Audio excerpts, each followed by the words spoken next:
J'arrive plus à me déplacer. Je suis bien devant le C'est bon, pupitre. c'est parfait, tout le monde nous voit là. Super.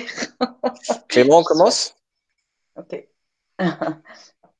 Désolée, du coup j'ai quelques minutes de retard, donc Je vais introduire. Donc, merci à tout le monde. Je pense qu'on va commencer tranquillement et je pense qu'il y a encore des gens qui se connectent, mais le temps que tout le monde prenne en main, on va introduire. Clément, tu lances peut-être la présentation. ok. Ah, Alors, on attend que j'entends pas Clément Clément. présente les. Voilà, donc je vais laisser la. J'attends juste que Clément. Euh, Tu l'entends Clément? Parce que moi je l'entends pas. Moi, je vois la présentation qui est en plein écran, mais qui reste sur la première slide. Ok. Voilà, très bien. Et donc, merci à tout le monde. Je vais très rapidement laisser la parole à Madame Bartoli, qui est la directrice générale de la Haute Autorité de Santé, qui est l'organisation qui organise ce défi IDOC Santé. Donc, merci à tous d'être là, en partenariat avec plusieurs personnes. Et je laisse la parole à Fabienne Bartoli. Moi-même, je suis Pierre-Alain Jachier, je suis responsable de la stratégie donnée à la Haute Autorité de Santé. Merci Pierre-Alain. Et bonjour, bonjour à tous et à toutes. Je suis très contente d'être parmi vous aujourd'hui hein, pour présenter ces défis qui, j'espère, vont pouvoir changer radicalement nos façons de travailler et nous aider, nous donner des outils appropriés justement dans le futur pour mener à bien de missions qui sont celles de la haute autorité de santé. Et donc, voilà, il y a 7 défis ambitieux qui se distinguent, qu'on peut diviser en 2 familles. Et donc, c'est l'objectif général, en tout cas, du défi, c'est de stimuler le nouveau développement d'usage autour de documents de connaissances sur les médicaments et les produits de santé, et de permettre de faire remonter à la Haute Autorité de Santé, aux institutions partenaires, les besoins et les éventuelles techniques susceptibles de faire l'objet de développement ultérieur. Donc, comme vous le voyez évidemment, parce qu'on est tous sur rechercher des informations sur Internet, on a beaucoup, beaucoup de connaissances qui s'accumulent. On l'a particulièrement vu pendant la pandémie, où je pense que le focus et le zoom sur l'information médicale s'est fait particulièrement fort. Et je pense que tout un chacun a pu constater qu'il y avait une connaissance médicale très importante qui pouvait être disponible. Donc les agences de santé, elles œuvrent quotidiennement pour la mettre à disposition sous forme d'avis, de recommandations, d'autorisations. Il n'est pas très simple, même si les documents sont disponibles librement, de pouvoir y accéder en bon ordre et en bonne intelligence par rapport aux besoins qu'on peut avoir. Et donc, notamment, il y a un certain nombre d'obstacles qui existent hein, aujourd'hui quant à leur diffusion, leur réutilisation et donc leur impact dans la vie réelle. Donc, c'est cet objectif qu'on veut évidemment poursuivre avec ces défis, parce que c'est cet objectif que nous avons dans nos missions, de mettre à disposition et de faire en sorte que nos recommandations et tous les documents que l'on émet qui sont l'œuvre de beaucoup de travail avec de nombreux professionnels de santé et des sociétés savantes, puissent être mis à disposition beaucoup plus rapidement et facilement dans la vraie vie, que ce soit pour des professionnels de santé ou pour des usagers, bien sûr. Donc, ces défis, donc, je disais, il y en a 7 qui se divisent en 2 familles. Donc, ces 2 familles sont, pour la première, créer du lien entre les documents, donc permettre de nouvelles fonctionnalités de navigation, d'exploration, de consultation de documents de référence.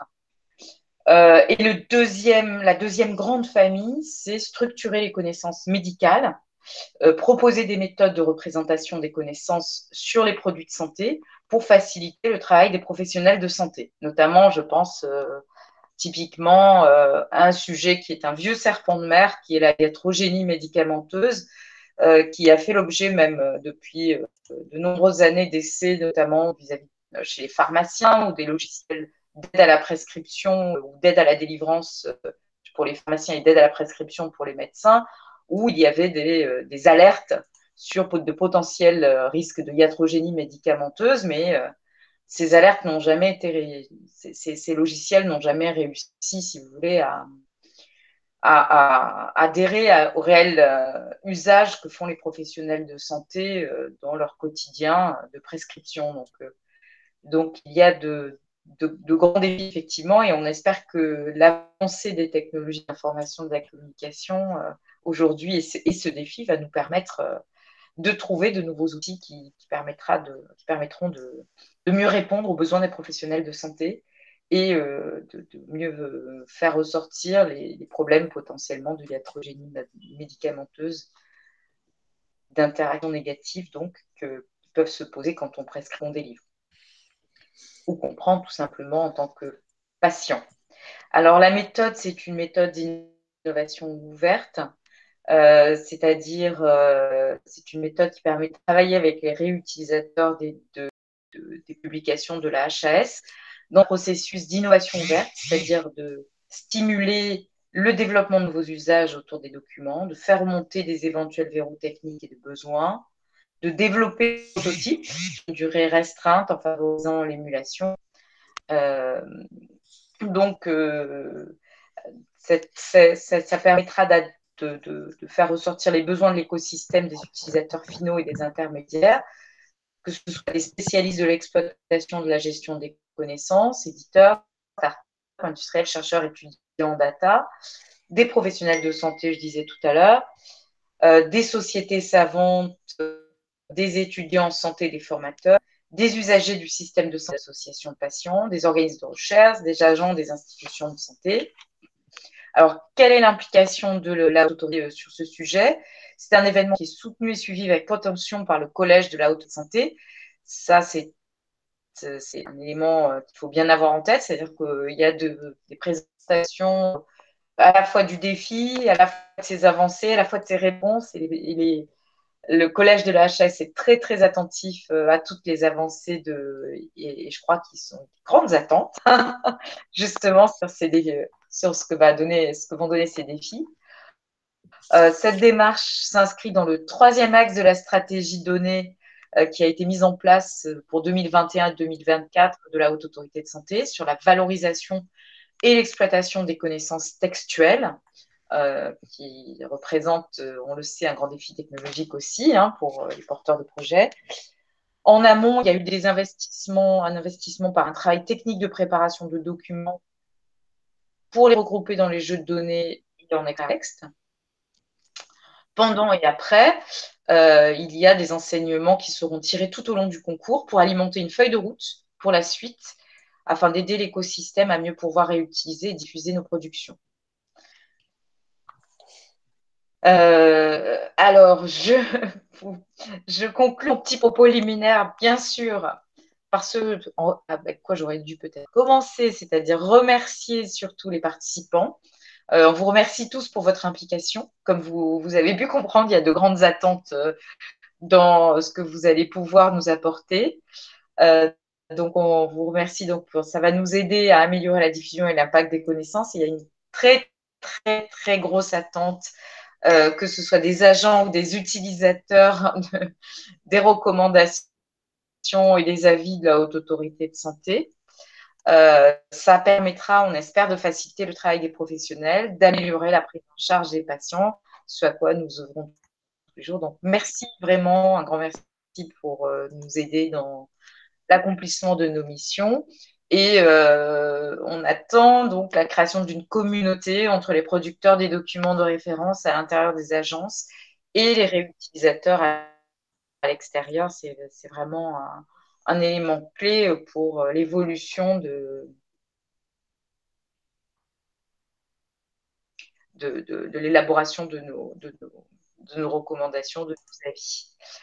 Je veux aussi remercier les mentors, évidemment au premier d'entre eux, Pierre-Alain, que je remercie pour porter cette stratégie à la HAS avec dynamisme et enthousiasme, toute son équipe qui sont avec les agents de la HAS qui sont dans ce réseau aux institutions partenaires, aux experts dans leur domaine, eux qui vont accompagner les équipes projets.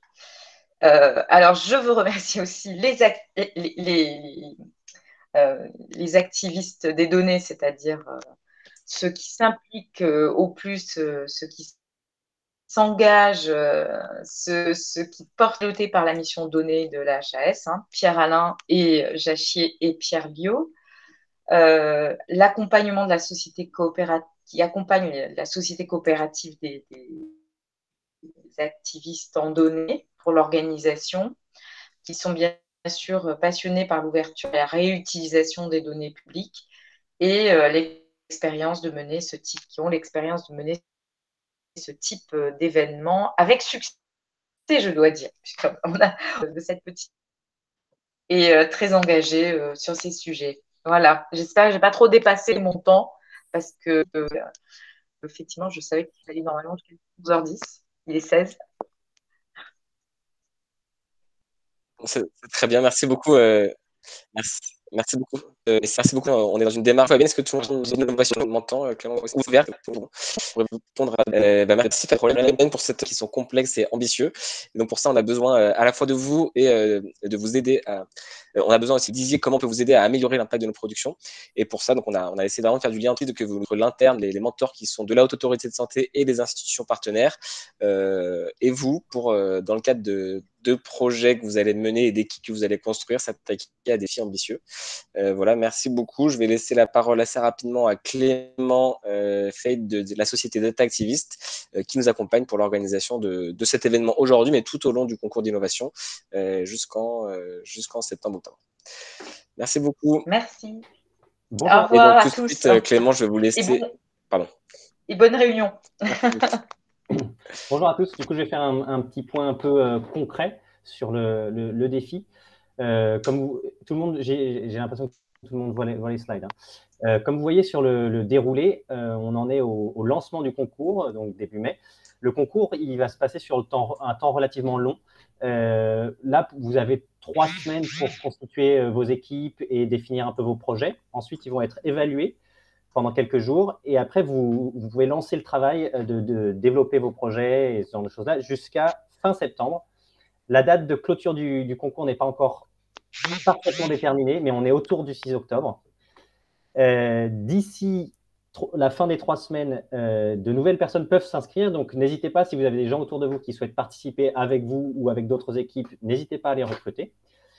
La période de développement qui va du 2 juin jusqu'à fin septembre, elle sera rythmée par des épreuves et des rendez-vous communautés. Alors, aujourd'hui, vous êtes sur le gazeur, mais le média le plus important dans ce défi, c'est le forum. Et il faut que tous que vous alliez vous inscrire dessus. C'est sur ce forum que se passeront tous les échanges entre vous, dans les équipes, avec d'autres participants, les échanges avec les mentors, les échanges avec les organisateurs. Si vous avez des questions, ce genre de choses-là, toutes les informations importantes seront postées sur le forum. Pour aider à constituer les équipes, vous devez avoir reçu un lien vers un formulaire de data position qui vous aide à définir votre profil, en gros. On a 6 types de profils: ambassadeur, créatif, pilote, expert en traitement du langage, expert en documents de santé et développeur. L'idée, c'est que chaque équipe puisse avoir des profils variés qui permettent de répondre un peu à toutes les questions ensemble et avoir une bonne émulation. Pendant toute la durée du concours, vous aurez accès au forum. Je le répète, c'est vraiment l'outil central. Et vous aurez accès à ce gazeur sur lequel vous êtes pour pouvoir échanger, faire des visios entre vous, hors moment particulier. Et ça sera aussi le lieu pour se retrouver dans les moments un peu particuliers. Alors, ces moments particuliers, on va avoir 6 épreuves qui vont rythmer le concours. Et c'est des épreuves, tout au long de ces épreuves, en fait, vous ferez le développement de vos projets, mais c'est des épreuves qui vous aident à structurer votre projet pour qu'il avance jusqu'au bout. Comme vous pouvez le voir, les 3 dernières épreuves aident à faire le pitch final devant le jury. On vous transmettra tout ça, ça sera sur le forum, vous aurez le temps de voir ça en détail. Après chaque épreuve, il y aura un rendez-vous communauté qui sera organisé, où tous les participants se retrouvent. Les mentors qui veulent être présents pourront être là aussi. Ça sera un moment pour échanger avec eux. Il y aura des animations, il y aura éventuellement des présentations par un expert de certains sujets. On va avoir peut-être une start-up qui va venir nous expliquer comment elle a développé son modèle, ce genre de choses-là. Voilà. Donc, les rendez-vous communauté après chaque épreuve, tout le monde se retrouve dessus. Je passe la parole à Pierre-Alain. Donc, je vais vous présenter rapidement les données que l'on a préparées quand on va vous mettre à disposition pour le concours. Donc, le premier jeu de données, ce sont les publications de la Haute Autorité de Santé, donc qui sont disponibles sur le site internet de la Haute Autorité de Santé, mais que l'on a préparé avec un jeu de données qui structure toutes les publications avec des métadonnées qui sont disponibles pas forcément de façon évidente sur le site internet. Donc, par exemple, comme le type de document, la date, l'année à laquelle il a été publié, le thème dans lequel il a été regroupé, etc. Et on a également fait un travail d'extraire le texte de ces documents, donc pour pas que chaque équipe ait à faire un travail d'extraction du texte depuis les PDF, et notamment un format qui est un peu structuré, qui permet plus facilement d'aller retrouver le texte d'une certaine page. On a fait le même travail sur les publications de l'INCa, donc les guides de recommandation de l'INCa, avec en plus ce qui va être proposé des fiches de réunions de concertation pluriprofessionnelle qui sont donc au format CDA, qui est un format structuré de type XML, qui vous seront mises à disposition. Pour l'instant, elles ne sont pas encore publiées parce qu'on se pose encore des questions sur l'anonymisation. Soit on arrive complètement à être sûr de l'anonymisation, on les publiera en open data, soit on les fournira uniquement aux équipes qui prendront ce défi-là. Et une dernière source de données avec laquelle on est en partenariat, qui est la base de données publique des médicaments, que nous avons mis en disposition sur donc une organisation spéciale DataGouv où il y a tous les documents, toutes les données dont j'ai parlé ici. Et cette base de données, donc on en a fait un export daté à début du mois de mai, avec en plus une extraction des résumés de caractéristiques du produit, les RCP, et des pathologies associées à chaque médicament. Donc c'est une version un peu enrichie que celle qui est disponible en téléchargement habituellement. Et donc, je vais laisser la parole à Pierre Liot pour présenter les mentors, donc nos référents dans les différentes institutions. Est-ce que Pierre, tu peux venir sur scène? Et on peut peut-être appeler les mentors aussi à venir. Le rôle. Ouais, on peut appeler les mentors à venir sur scène également. Donc, pour information, si vous êtes bloqué entre deux personnes et que vous n'arrivez pas à bouger, vous pouvez appuyer sur la touche G en même temps que vous bougez. Ça vous permet de traverser les personnes. Bonjour, est-ce que tout le monde me voit et m'entend? Oui, c'est bon, je pense. Alors, les mentors, ce seront les gens des institutions qui sont des experts, qui sont là pour deux choses, qui sont là pour vous aider sur la partie métier, sur la partie exploitation des données, pour réaliser les défis. Ça, ce sera le côté qui sera visible pour vous. Il faut savoir qu'ils ont aussi un autre rôle, c'est-à-dire qu'on espère qu'ils porteront dans l'institution et qu'ils garderont la mémoire dans l'institution de tout ce que vous êtes capable de faire, de tout ce que vous êtes capable d'apporter, et qu'ils continueront, même à l'issue du concours, de garder cette connaissance et ce contact avec toutes les connaissances que vous amenez et que n'ont pas forcément nos institutions. Alors, ces mentors, vous en sera désigné un par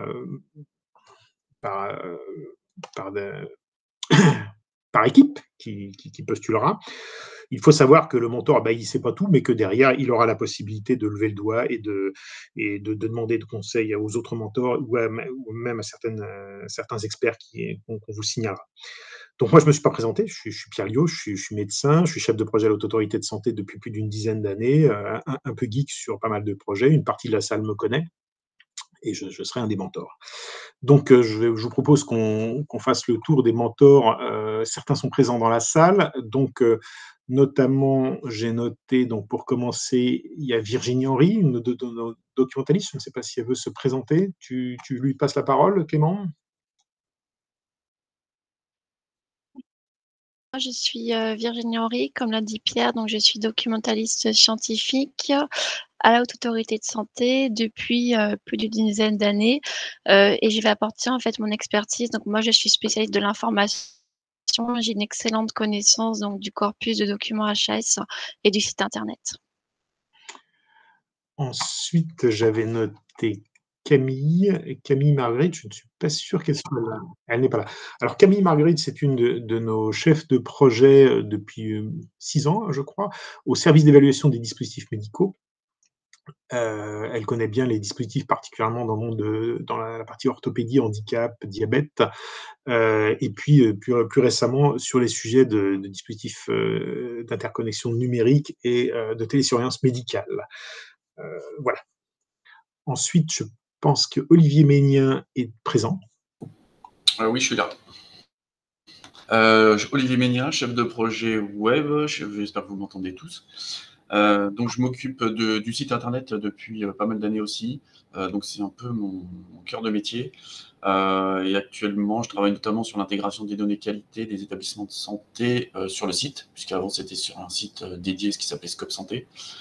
Et puis d'autres projets comme la mise en place d'une solution de CRM ou une étude d'opportunité sur la mise en place d'un chatbot sur le site.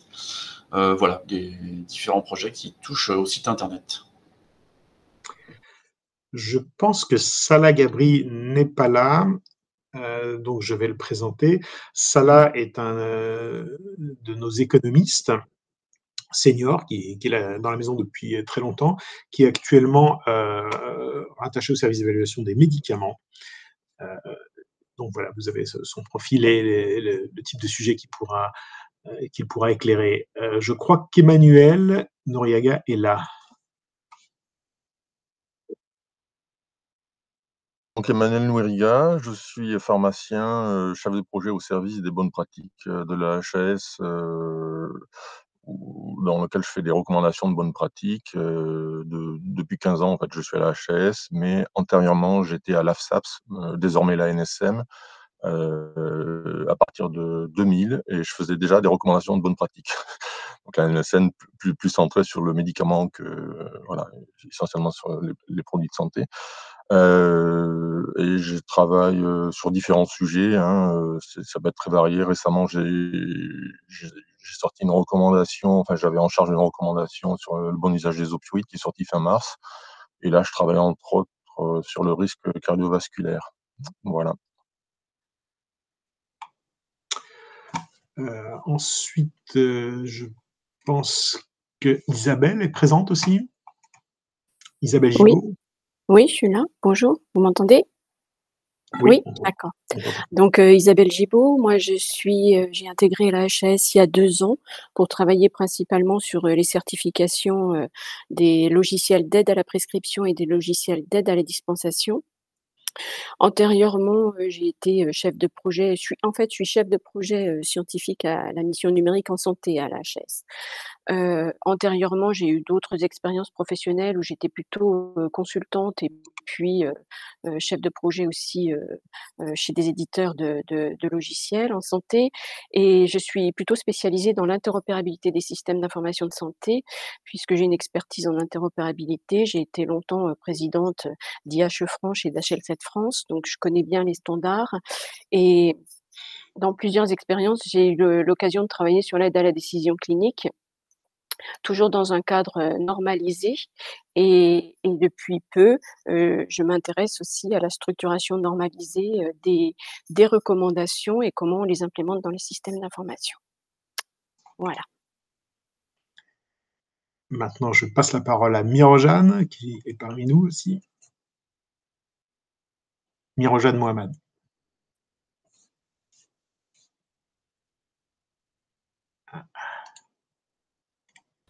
Ah, Mirojane, on ne vous entend pas. Oui, on t'entend, là.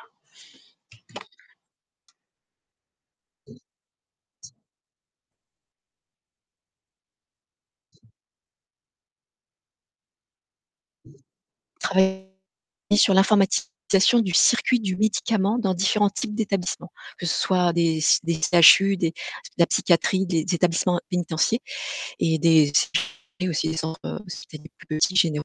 J'ai rejoint la HAS en 2011 pour travailler sur la certification des logiciels d'aide à la prescription et d'aide à la dispensation et aussi sur l'agrément des bases de données sur le médicament. Actuellement, je participe aux spécifications du référentiel d'interopérabilité du médicament, qui sont des travaux importants portés par l'Agence du numérique en santé. Importants parce que très attendus par les professionnels depuis longtemps. Et prochainement, je vais démarrer les travaux sur les critères de qualité d'un système d'aide à la décision vaccinale. Voilà, ça vous donne un peu l'étendue des différentes missions qu'on fait dans le service, dans la mission numérique en santé. Merci. Et maintenant, Pavel Soriano. Yes. Bonjour à tous, je suis Pavel Soreno, je suis responsable de Data Science au sein de la mission Data à l'HAS.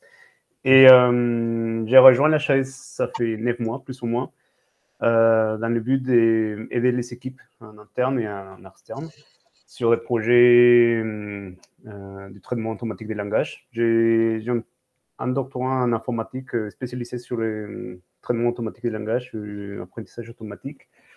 Et je travaille aujourd'hui avec quelques services de l'HAS pour essayer de comment est-ce qu'on peut intégrer les nouvelles technologies data science, machine learning, NLP sur les démarches actuelles et comment est-ce qu'on peut les faciliter, aider les agents à mieux faire leurs tâches et faciliter leur vie. Ça, c'est l'espoir. Et puis, plus concrètement, pour ce défi, j'étais en charge de mettre à disposition ces données dont Pierre-Alain vous a parlé tout à l'heure. Et il faut savoir que c'est un travail en cours, donc n'hésitez pas à faire remonter des issues ou des soucis avec ces données. On est toujours partant pour les améliorer et on est à votre écoute. Voilà. Alors, pour les autres mentors un petit peu plus institutionnels, on va dire que pour les sujets de l'INCA, vous aurez des réponses quand vous avez des questions, si vous lancez notamment sur le défi 1C, hein, la relation des RCP avec les recommandations. Ce sera peut-être un petit peu moins personnalisé, mais nous avons aujourd'hui quelqu'un de l'INCA, nous avons Madame Buffo, je ne sais pas si Madame Buffo, oui, voilà, montée sur l'estrade. Voilà. Voilà, je ne vois pas très bien. Je sais, est-ce que vous m'entendez? Oui, parfaitement. Oui, très bien. Merci beaucoup. Donc, Frédéric Buffo de l'Institut national du cancer. Il s'agit je travaille depuis 10 ans à l'Institut national du cancer. En tant que chef de projet, j'interviens sur le sujet du dossier communicant de cancérologie. Alors, c'est un système d'information qui permet aux professionnels de santé d'échanger de manière dématérialisée, structurée, en respectant le cadre d'interopérabilité des documents de soins. Donc, celui qui fait l'objet du défi, c'est la fiche RCP de cancérologie, la fiche de réunion de concertation pluridisciplinaire qui permet d'établir les propositions thérapeutiques faites dans le cadre du parcours de soins. Voilà, et desquelles il faudra rapprocher les recommandations de bonnes pratiques. Donc, j'interviens vraiment sur les sujets plus techniques de la traduction des référentiels métiers en lien avec l'ANS sur leur traduction dans le cadre d'interopérabilité. Je pourrais vous apporter. Alors, pour finir, eh bien, moi, Pierre Liu, je suis à l'HS depuis les 10 premières années. J'étais sur la fondation des certifications logicielles de prescription dispensation, l'agrément des bases de données sur les médicaments, les débuts de l'informatisation des sujets de la décision. Et là, je suis rattaché donc à l'équipe data. Je suis le chef de projet sur ce défi, sur ce concours d'innovation. Donc, à l'équipe data et en relation avec Data Activist, que vous voyez animer cette réunion. Je serai un de vos mentors, et puis ce sera aussi vraisemblablement par moi que transiteront que se fera les régulations s'il y a besoin d'avoir recours à un autre mentor pour des questions ponctuelles ou à des mentors spécialistes, on va dire comme ça. Donc, je vous en signale notamment 3 qui sont en rapport avec nos partenaires. Vous avez vu que parmi les jeux de données figurent les données de la base de données publique sur le médicament. Donc, nous avons comme partenaire la DGS et personnellement, donc, nous avons Madame Isabelle Anglade qui est donc à la DGS, qui pourra nous servir de personne ressource si des questions particulières se posent, et aussi Monsieur Jean-François Laurent, qui est donc directeur de la base ThésauryMed et qui est lui aussi impliqué dans l'édition de la base de données publique sur les médicaments, qui pourra nous servir comme mentor régulier ou ponctuellement sur des questions, notamment sur les produits de santé, des médicaments. Et puis, vous avez vu que, comme partenaire, nous avons aussi l'Agence numérique en santé, et nous avons donc une personne ressource en la personne de Thierry Dard, qui pourra nous apporter une expertise technique sur les terminologies ou sur les questions d'interopérabilité, si elles se posent. Donc, ça, ce sera des ressources ponctuelles. Voilà, je ne sais pas s'il y a des questions sur le mentorat, sinon peut-être à l'usage, ça viendra.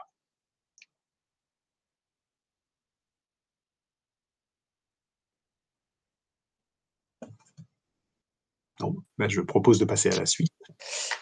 Merci beaucoup, Pierre, pour cette introduction. J'invite les mentors peut-être à retourner à une place assise pour être tranquillement, voilà, comme dans la vraie vie. Et donc, on va vous présenter maintenant les défis, les 2 familles de défis. On va présenter la première famille, on va faire une séance de réponses, puis la deuxième famille, une deuxième séance de réponses. Donc, les questions auxquelles on apportera ces réponses, on vous invite à les poser dans le chat. À droite et on y répondra à la suite. Posez plutôt des questions qui permettront d'éclairer les défis dans le choix que vous allez faire de créer des équipes projets autour de ces défis. Voilà. Est-ce que tu peux passer... Pardon, ouais, je ne suis pas sur le bon. Donc la première famille de défis consiste à créer du lien entre documents. Donc c'est vraiment un ensemble de défis. On va vouloir faire du lien soit entre une situation clinique et des documents, soit entre des documents entre eux pour offrir des nouvelles fonctionnalités de navigation, d'exploration et de consultation de ces documents. Donc tout de suite, le premier défi de cette famille, le 1A, qui vise à identifier dans une situation clinique donnée les documents de référence qui vont permettre de prendre en charge cette situation clinique et idéalement les paragraphes et les informations clés de ces documents de référence. Donc là, un cas d'usage typique, c'est un médecin de premier recours, disons un médecin généraliste, qui fait face à un patient qui a une maladie qu'il n'a pas vue depuis quelques années et qui voudrait se mettre à jour avec les dernières recommandations de prise en charge de ce patient. La problématique, c'est que ces informations, elles sont produites dans des documents de référence produits par les agences de santé, par les sociétés savantes, par différents acteurs. Elles sont mises à jour régulièrement sans endroit centralisé. Donc, pour pouvoir accéder rapidement à toutes ces informations récentes, il n'a pas de moyen facile pour le faire et ça va lui prendre beaucoup de temps. L'objectif, c'est de répondre à ce problème-là en lui fournissant un outil qui lui permettra de renseigner des éléments clés sur sa situation clinique et de retrouver rapidement les paragraphes importants dans les documents de référence. Je vais laisser la parole à Pierre pour présenter le défi 1B. Alors le défi 1B, vous voyez, c'est la question de l'actualisation, qui est une question qui se pose pour nous, administration productrice de documents de connaissances, mais qui se pose aussi pour vous, pour beaucoup d'entre vous qui utilisez et republiez nos publications. Donc si par exemple je fais partie du service de recommandation de bonnes pratiques à la HAS ou à l'INCA, se pose la question de savoir l'impact d'une nouvelle publication sur le corpus précédent, qui souvent traite des sujets connexes ou traite, il y a forcément des recoupements en fait sur les sujets. Donc la question sera plus particulièrement posée pour le défi de l'impact d'une évaluation d'un médicament, soit l'apparition d'un nouveau médicament, soit une modification d'un avis de la commission de la transparence, l'impact que ça pourrait avoir sur le corpus existant de recommandations de bonnes pratiques de la HAS ou de l'INCA. Voilà. Alors, le troisième défi de cette famille ressemble un peu au premier, c'est-à-dire qu'on va essayer de faire le lien entre une situation clinique et des documents de référence. Mais là, on est dans le cadre très particulier de l'oncologie et des réunions de concertation pluridisciplinaire en cancérologie. Donc, l'objectif de ce défi, ça va être de faire le lien entre les informations qui sont structurées autour de cette réunion de concertation pluridisciplinaire, aussi bien sur les paramètres cliniques, les informations cliniques du patient et les décisions thérapeutiques qui pourraient être prises, et les documents de référence. La particularité, donc, c'est la thématique l'oncologie, c'est aussi que ces documents, les fiches RCP qui tracent toutes ces informations, elles sont structurées dans un format standard. Et donc là, l'enjeu, ça va être d'aller un cran plus loin dans l'automatisation et vraiment de prendre une fiche qui sera anonymisée et de faire le lien avec les documents de référence en identifiant ceux qui sont plus pertinents. La situation de cas d'usage, ça pourrait être en amont de la préparation de la RCP, d'identifier ces documents. Ça pourrait être aussi en aval pour des questions plus de recherche, de retrouver les documents de référence qui auraient pu se référer à cette RCP. Voilà, donc on va passer peut-être à la séance de questions-réponses. Je ne sais pas s'il y en a déjà qui ont été posées. Si vous avez des questions pour éclairer les défis, comment s'y prendre, les données, les technologies, ce qu'on pourrait en attendre, n'hésitez pas. Pour l'instant, il n'y a pas de questions dans le chat. Si jamais vous voulez poser une question en live, vous pouvez vous positionner sur la petite estrade qui est au milieu des sièges où il y a un micro. Sinon, il y a une question qui vient de tomber là sur les RCP. Alors, je vais la regarder. Comment les médecins font aujourd'hui pour la partie RCP? C'est une bonne question auquel je ne saurais pas bien répondre. En tout cas, l'enjeu, c'est peut-être une information importante à donner, c'est que la structuration des fiches du RCP est quelque chose d'assez récent. Le fait de les formater au format XML, c'est tout juste en train de se mettre en place. Donc là, l'enjeu, ça va être de permettre de nouvelles fonctionnalités pour le futur, aussi bien en préparation qu'à posteriori pour faire de la recherche de façon systématique sur l'ensemble des fiches RCP. Je ne sais pas si Madame Buffo veut peut-être préciser un peu des éléments, mais...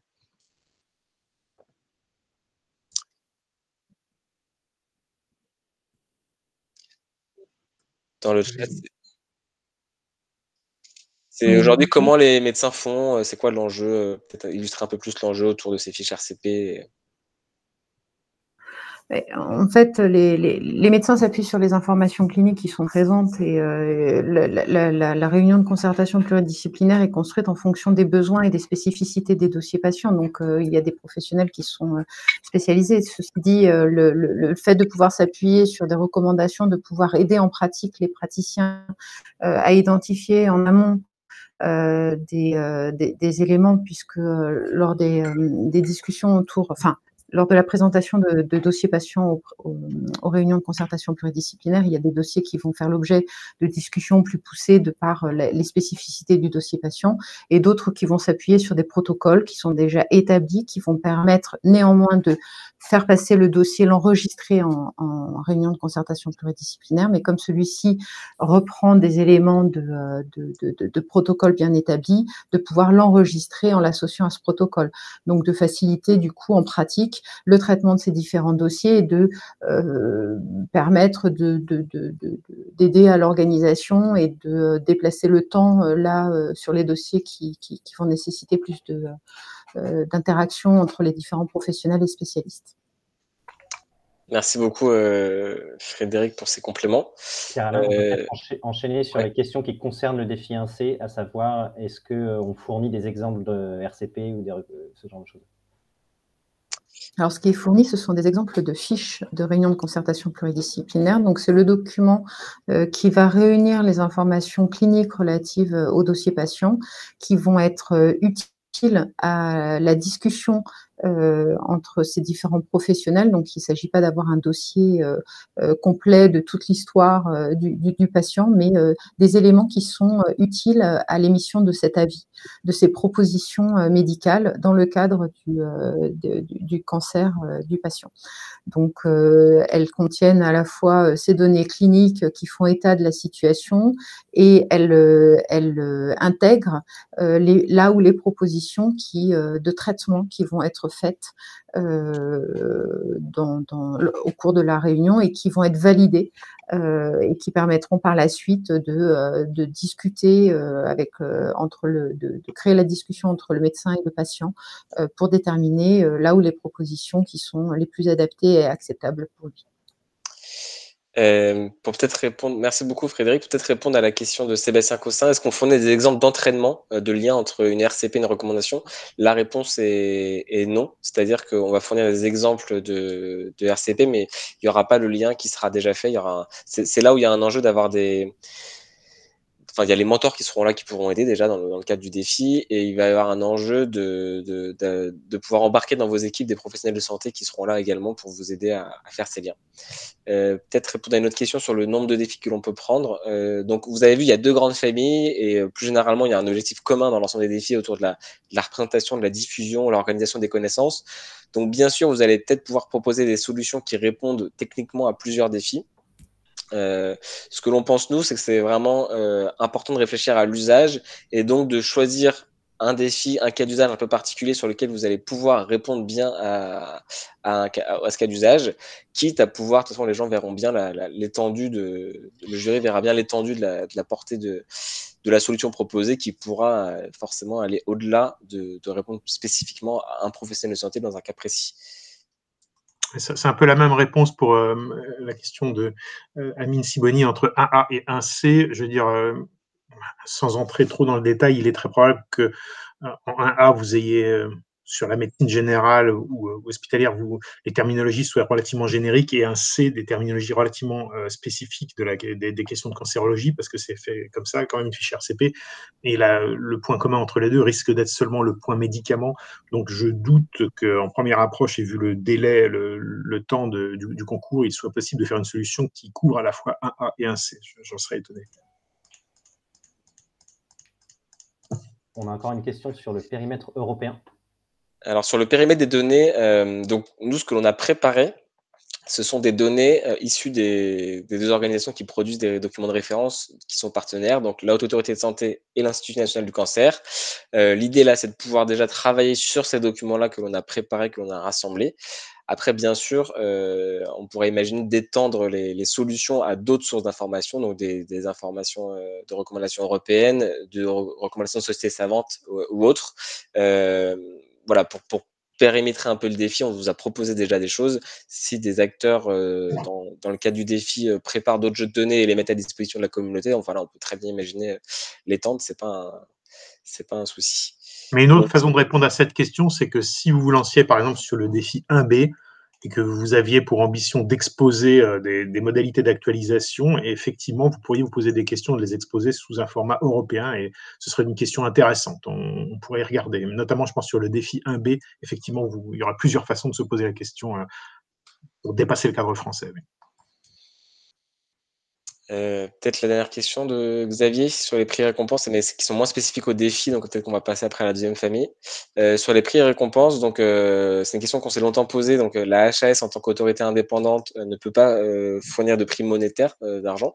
Donc ça va vraiment être des prix liés à la qualité des travaux et à l'estime, qui seront remis par un jury indépendant de la Haute Autorité de Santé et des organisations partenaires. Et donc, voilà, c'est un vecteur de communication, d'intérêt pour les projets qui sera fait à la fin. Et comme on l'a dit, un enjeu pour nous, c'est de suivre tous les projets, de voir les problèmes que vous rencontrez, aussi les choses que vous produisez, pour ensuite, après, pouvoir donner une dynamique à ça et aller plus loin. Donc, voilà. Mais sans engagement formel de l'institution d'acheter quelque chose ou de le pousser plus loin. Voilà. Et un autre intérêt de la participation au concours, je le réinsiste, c'est de pouvoir avoir accès aux gens des institutions, ce qui n'est pas forcément facile dans la pratique quotidienne des institutions qui ne peuvent pas répondre à toutes les sollicitations sur ce genre de problématiques.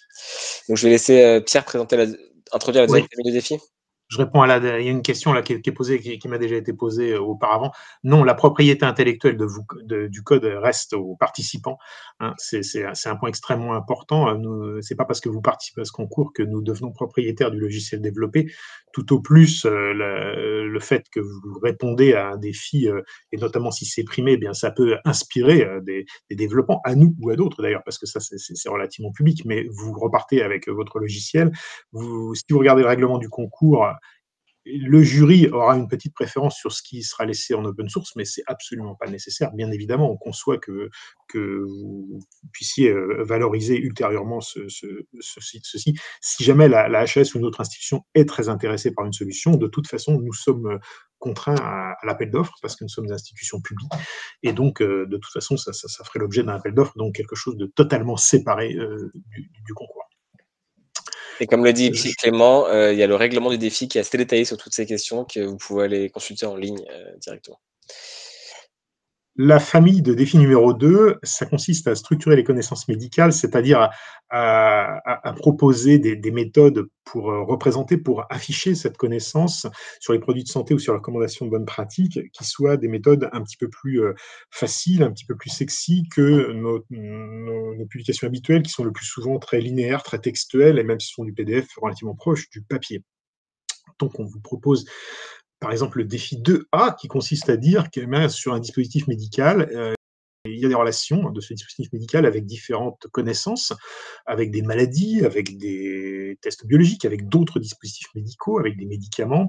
Et en fait, il serait intéressant, par exemple, si je suis un ingénieur biomédical, de voir en un seul regard tout ce à quoi un dispositif médical est relié. Donc, par exemple, si on me propose d'acheter un dextromètre connecté, eh bien, moi qui ne connais pas ce matériel, je serais intéressé pour voir eh bien, la relation que ça peut avoir avec les bandelettes, avec éventuellement le logiciel installé sur les applications sur le smartphone du patient, avec la biologie, les tests biologiques ou les médicaments qui sont par ailleurs utilisés dans mon établissement.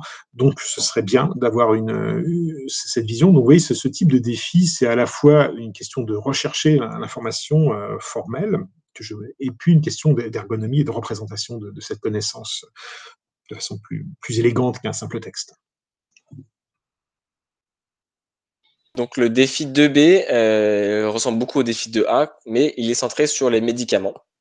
La spécificité des médicaments, donc avec la médecine qui est de plus en plus personnalisée, avec des médicaments qui sont à marge thérapeutique étroite, c'est que vraiment, on ne peut pas les envisager tout seuls, uniquement en lien avec une ou plusieurs pathologies. Il faut les concevoir en lien avec d'autres produits de santé, avec des investigations paracliniques, des tests spécifiques, avec des voies d'administration spécifiques aussi. Et ces relations qui sont variées, de nature différente, elles sont aujourd'hui pas facile à identifier et à trouver. Et typiquement, si on a un pharmacien hospitalier qui prépare l'achat d'un médicament, s'il veut pouvoir identifier toutes les informations connexes à ce médicament pour préparer son achat, il n'a aujourd'hui pas un moyen simple d'accéder à cette information. Et l'objectif, c'est de l'aider en cela. La particularité peut-être par rapport aux dispositifs médicaux, c'est qu'il y a déjà beaucoup d'informations qui est structurée, qu'il va falloir pouvoir afficher, mais également aller chercher l'information qui n'est aujourd'hui pas structurée, pouvoir la rajouter dans ses représentations en allant chercher l'information dans les documents de référence. Alors le défi 2C, c'est peut-être le plus compliqué conceptuellement, c'est un défi un peu expérimental, un peu pour les mathématiciens. Ça consiste à dire qu'en médecine, que ce soit la situation clinique d'un patient ou l'usage d'un produit de santé à l'occasion d'une prescription, eh bien, il y a des situations qui sont plus ou moins complexes, qui mettent en jeu plus ou moins d'acteurs, plus ou moins de documents de référence, plus ou moins de contraintes réglementaires. Et donc, on vous propose d'essayer d'évaluer, de faire figurer ce niveau de complexité, peut-être avec un chiffre numérique ou avec une couleur, je ne sais pas. À vous de voir. Mais en tout cas, si par exemple je suis le responsable d'un service d'urgence, que je suis surchargé de travail, eh bien j'aimerais avoir un indicateur qui me montre quelles sont les situations cliniques ou les prescriptions d'interne que je dois revoir en priorité. Parce que, eh bien, elles n'ont pas toutes le même niveau de complexité et j'aimerais, moi, m'attacher à ce qui est le plus compliqué en priorité. Si par exemple je suis responsable de la qualité d'un établissement de santé, que je pars de rien, eh bien peut-être les premiers protocoles à rédiger sont ceux qui mettent en relation le plus grand nombre d'acteurs, qui prêtent au plus grand nombre de risques ou d'implications administratives, et c'est peut-être par cela que je vais commencer. Donc j'aimerais avoir un outil qui focalise mon attention sur ces situations. Voici pour ce défi 2C, qui est relativement ouvert. Et dernier défi, mais pas des moindres, l'équivalence entre médicaments. Donc la situation qui nécessite ça, les situations qui nécessitent ça sont assez variées. Dans le cas où on a besoin de se substituer un médicament par un autre. Donc un cas particulier assez général, enfin assez fréquent malheureusement, c'est la rupture d'approvisionnement. Je suis un pharmacien d'officine, j'ai une rupture d'approvisionnement pour un médicament et j'ai justement un patient qui vient avec une prescription pour ce médicament et je dois trouver un médicament équivalent qui tiennent compte de la situation clinique de ce patient particulier et des médicaments qu'il prend déjà par ailleurs. Donc l'enjeu ici, ça va être non seulement de formaliser les connaissances, de faire du lien entre elles, mais également d'aller regrouper les médicaments similaires entre eux et de pouvoir estimer ce degré de substituabilité en essayant de suggérer aux professionnels de santé pourquoi ce médicament il permet de remplacer tel autre, idéalement en pouvant pointer vers les sources d'informations initiales qui justifient et motivent cette décision. Donc voilà, on voit qu'il y a un peu du lien entre documents et également du lien avec une situation clinique, donc c'est vraiment un défi qui est assez ambitieux mais qui répond à des problématiques assez fréquentes de besoin d'équivalence entre médicaments. Et donc, on va prendre des questions. On a le temps pour une, deux ou trois questions. Donc, la première question, Pierre, je vais te laisser répondre. Tu as ton micro coupé. Alors, le défi 2A sur les dispositifs médicaux, Alors, ça, c'est un petit peu générique, ma réponse, mais oui, ça peut concerner les DM de ville, ça peut concerner les DM hospitaliers, ça peut concerner une classe de DM. En tout cas, sur les dispositifs médicaux, la question est suffisamment complexe, c'est totalement à défricher. Et c'est-à-dire, si vous voulez vous lancer que sur les dispositifs, par exemple, que sur les applications de smartphone, ou que sur les prothèses valvulaires, ou que sur par exemple les pacemakers et défibrillateurs, ça peut être aussi une réponse intéressante parce qu'il est probable que, étant donné la variété du monde du dispositif médical, vu le temps du concours, vous n'ayez pas forcément le temps de traiter la totalité de la complexité. Donc, oui, vous pouvez vous intéresser à une sous-classe de dispositifs médicaux. Alors, oui, les LAP et les LAD sont des dispositifs concernés par le dispositif 2A, mais je ne sais pas si véritablement ce serait intéressant de faire figurer juste la relation entre LAP, LAD et éventuellement base de médicaments et le reste du monde, parce que déjà ce serait une situation très large et puis ce serait pas forcément c'est pas forcément le cas d'usage évoqué. Le cas d'usage évoqué, c'est plutôt celui du pharmacien ou de l'ingénieur biomètre qui est confronté à un niveau de dispositif. C'est pas celui de la DSI, quoi. Peut-être pour le défi 2C, la possibilité d'entrer en contact avec des personnes métiers pour pouvoir jauger des critères de complexité. Alors, je vais peut-être répondre rapidement, puis je te laisserai compléter. Donc, déjà, il y a un enjeu de constituer des équipes, idéalement, avec différents types de profils qu'on vous attribue grâce au Data Position, mais également d'inclure des professionnels de santé. Et comme on l'a dit, vous pouvez continuer à intégrer des gens aux équipes qui ne sont pas encore inscrits jusqu'à la fin du mois. Et après, il y a le lien avec les référents et mentors à la chaise. Peut-être que je te laisse compléter, Pierre. Oui, mais de toute façon, c'est la réponse générale que vient de faire Pierre-Alain.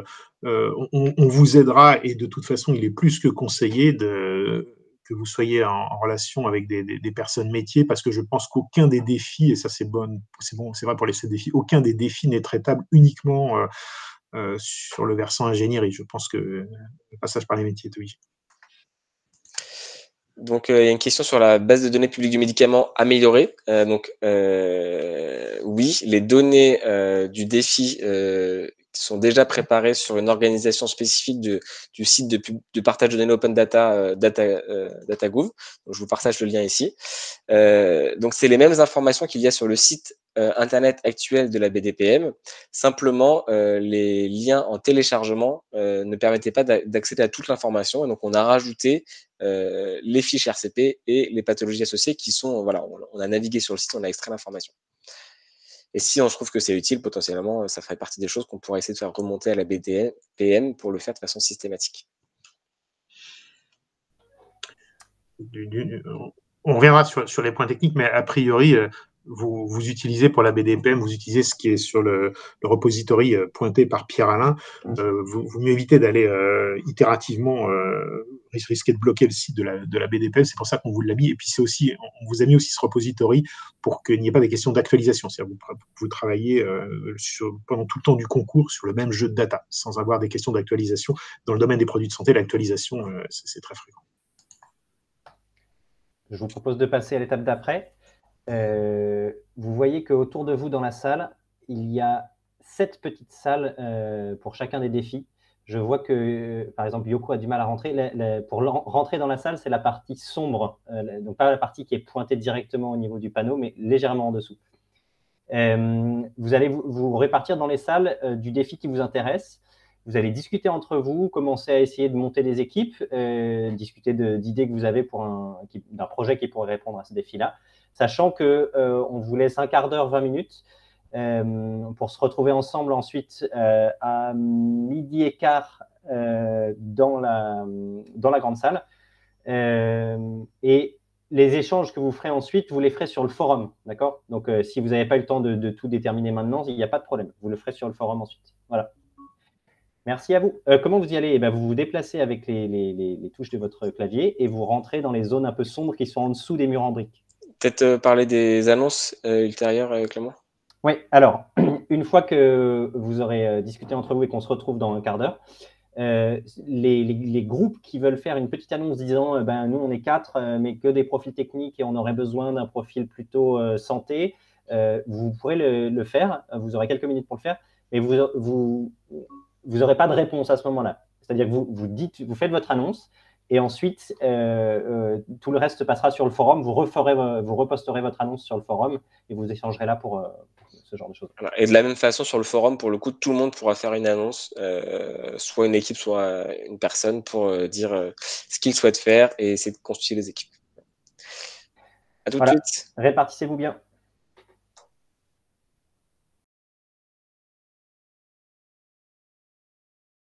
J'espère que vous avez eu le temps d'échanger entre vous et de vous présenter les uns aux autres.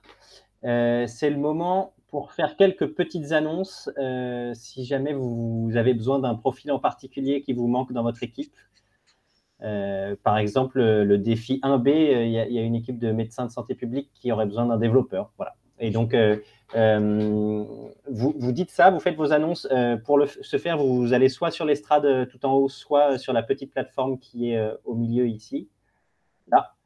Et la suite se passera sur le forum. Vous ferez vos échanges sur le forum en postant là-bas. Peut-être Clément, on pourra leur montrer comment faire sur le forum. Oui, tout à fait. Ouais, on vous prendra une seconde. Est-ce que quelqu'un a une petite annonce à faire?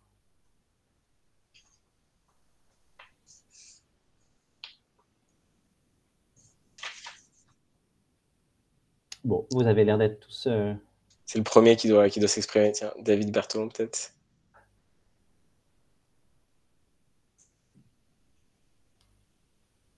Peut-être qu'on montre pendant ce temps-là comment faire pour le forum, Clément. Je ne sais pas si tu peux partager son écran et montrer où est le forum déjà.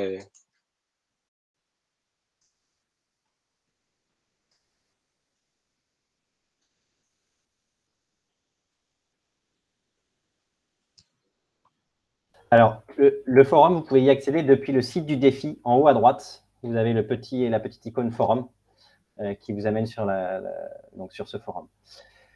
Je ne suis pas forcément un très bon utilisateur pour montrer parce que moi, j'ai des droits d'administration, donc vous n'allez pas forcément voir tout ça. En tant que participant, vous pouvez poster un message pour vous présenter de telle sorte que les équipes qui cherchent des profils puissent identifier qui est prêt à aller dans tel ou tel projet. Par ailleurs, comme je l'avais dit au tout début de la présentation, vous aurez, idéalement, vous allez remplir le formulaire de data position qui fait que sur le forum, vous aurez un petit badge qui indique quel profil vous avez, si vous êtes plutôt développeur, plutôt expert traitement des langages, plutôt pilote, voilà. Sur le forum, vous aurez aussi le programme. Pour l'instant, on a un seul élément, c'est l'événement de lancement dedans. Vous pouvez tout à fait répondre, réagir dessus. On va en rajouter progressivement des événements. Le forum, c'est aussi ça fonctionne comme un forum standard. Vous pouvez échanger entre vous des messages privés, des messages par équipe. Donc, c'est vraiment le lieu d'échange entre vous, avec les mentors, avec les organisateurs du défi. Pierre-Alain, je ne sais pas si tu veux rajouter des choses. Non, vous pouvez aussi réagir sur les défis aussi. Si vous avez des questions, des précisions que vous voulez avoir sur les défis, n'hésitez pas. Et voilà, le point important, je pense, c'est que là, c'est pas forcément évident d'identifier d'autres personnes avec lesquelles constituer une équipe. Donc, postez des messages sur le forum que vous soyez seul ou en équipe pour dire ce que vous voulez faire, quelles sont vos compétences. Et voilà, nous après, on animera parce qu'on a un peu plus d'informations d'un vue global, mais l'idée, c'est que ce soit aussi un peu émergent entre vous. Donc, vous pouvez poster des messages, y répondre, et aussi après, vous pouvez créer des messages, avoir des messages publics et aussi avoir des messages privés avec certaines personnes. Voilà. Et je ne sais pas s'il y a des gens qui veulent. J'ai une question des gens de l'équipe 1B, s'il y a quelqu'un qui veut faire une annonce, qu'il y a un groupe de l'équipe 1B. Voilà, il peut y avoir plusieurs équipes par défi. Hein, ce n'est pas forcément une équipe par défi.